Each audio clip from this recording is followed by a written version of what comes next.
Welcome to my channel Explore with Joyeeta. We have all heard about the Panchatantra fables, but do you know who wrote it and why was it written? To know more about it, watch this video till the end. Now let's move on. The Panchatantra is an ancient Indian collection of interrelated animal fables in Sanskrit verse and prose, arranged with a framed story. The surviving work is dated to about 200 BCE, but the fables are likely much more ancient. The text's author is unknown, but it has been attributed to Vishnu Sharma, an Indian scholar and author in some recension. It is likely a Hindu text and based on older oral traditions with animal fables that are as old as we are able to imagine. In the southern country, there once ruled a great king named Amara Shakti. Many monarchs recognized his overlordship and bowed before his might. King Amara Shakti was not merely powerful, he was also wise, learned and intelligent. He was well versed in all the arts and familiar with all the principles of practical conduct. Blessed with so much renown, wealth, ability and virtue, the king should have considered himself a very happy man. But he had unfortunately one great source of sorrow. All his 3 sons were utter imbeciles. Blessed with so much renown, wealth, ability and virtue, the king should have considered himself a very happy man. But he had unfortunately one great source of sorrow.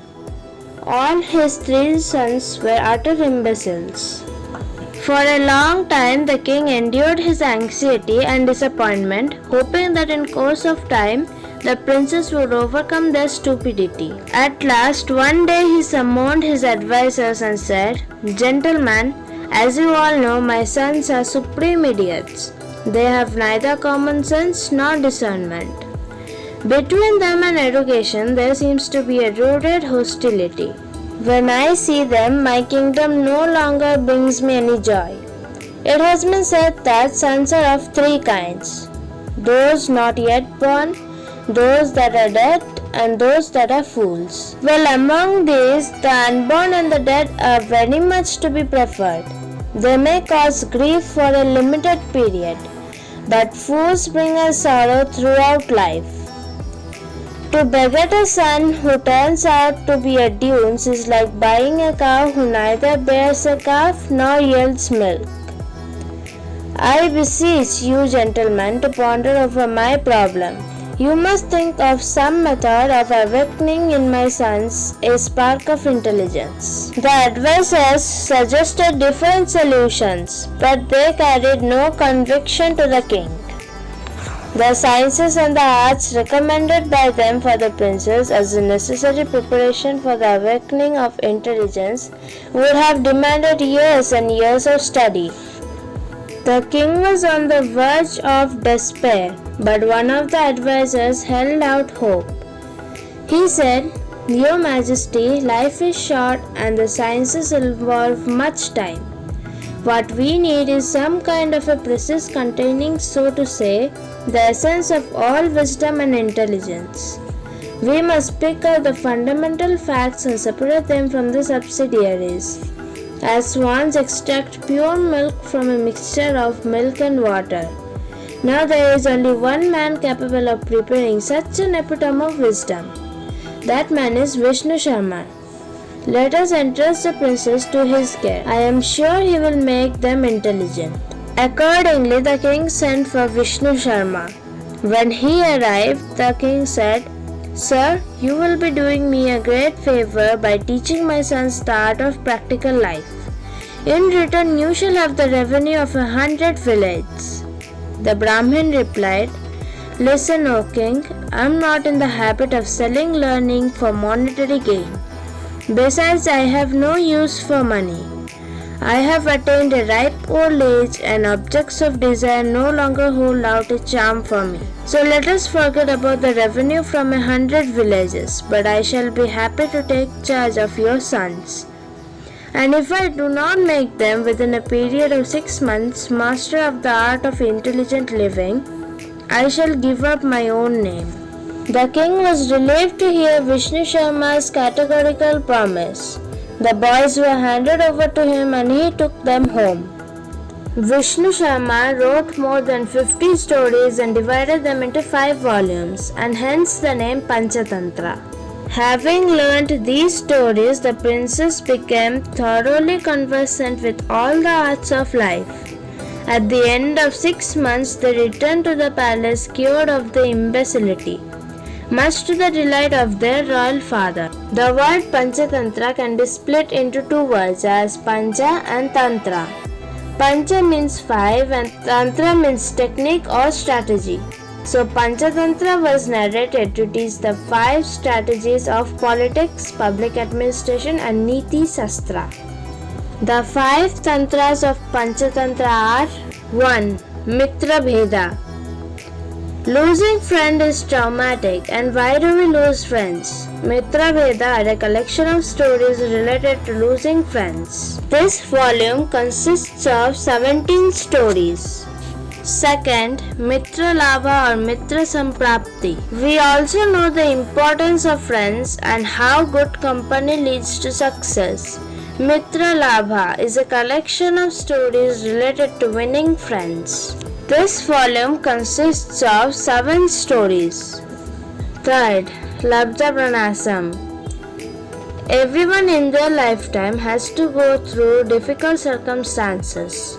How we face these circumstances and come out of them without losing things like faith are covered in Labdha Pranasam, a collection of stories that mention how to come out of difficult situations without losing things. This volume consists of 12 stories.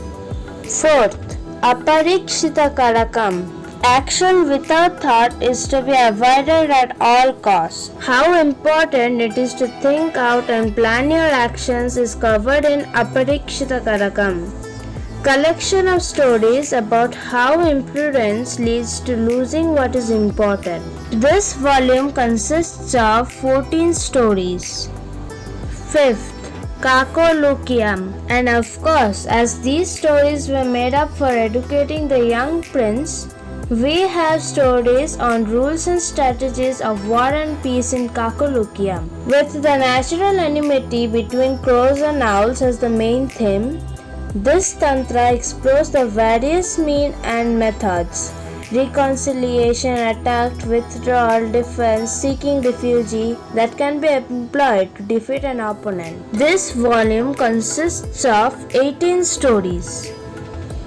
Most of the characters are animals, which make it a fun read. We easily remember the story and can relate to it in certain ways. Though it is not preachy, still it comes with a strong moral message. The fables are narrated in a fun-filled manner which will ignite curiosity. We learn about human action and reaction in different situations through narratives having animals, thus helping in our brain development, as we will learn how to handle real-life situations based on our learning. Panchatantra fables are rich in Indian culture and values. It focuses on 4 objects of human desire: Artha, worldly wisdom; Niti, policy; Dharma, religion or morally proper conduct; Kama, pleasure of the sense. The stories of the Panchatantra offer us the possibility of making our lives richer and more meaningful. Through the wisdom of its fables, the Panchatantra offers a vision of ourselves, warts and all. In so doing, it makes us aware of the fact that solutions lie within ourselves. There is a version of Panchatantra in nearly every major language of India, and in addition there are 200 versions of the text in more than 50 languages around the world. One version also reached Europe in the 11th century.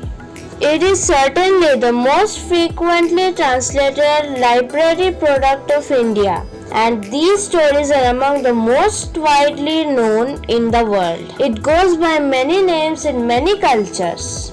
Before 1600, it existed in Greek, Latin, Spanish, Italian, German, English, Old Slavonic, Czech, and perhaps other Slavonic languages. Its range has extended from Java to Iceland. In India, it has been worked over and over again, expanded, abstracted, turned into verse, retold into prose, translated into medieval and modern vernaculars, and retranslated into Sanskrit. The earliest known translation into a non-Indian language is in Middle Persian by Burzoi. This became the basis for a Syriac translation as Kalilak and Damnak, and a translation into Arabic in 750 CE by Persian scholar Abdullah ibn al-Mughaffa as Kalila wa Damna. A new Persian version by Rudak from the 3rd century Hijri became known as Kalile or Demne.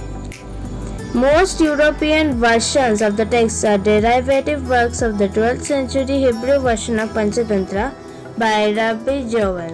In Germany, its translation in 1480 by Anton von Foer had been widely read. Several versions of the text are also found in Indonesia, where it is titled as Tantrik Kamandaka, Tantra Vakya or Kanda Pingala, and consists of 360 fables. In Laos, a version is called Nandaka Prakarona, while in Thailand it has been referred to as Nang Tundrai.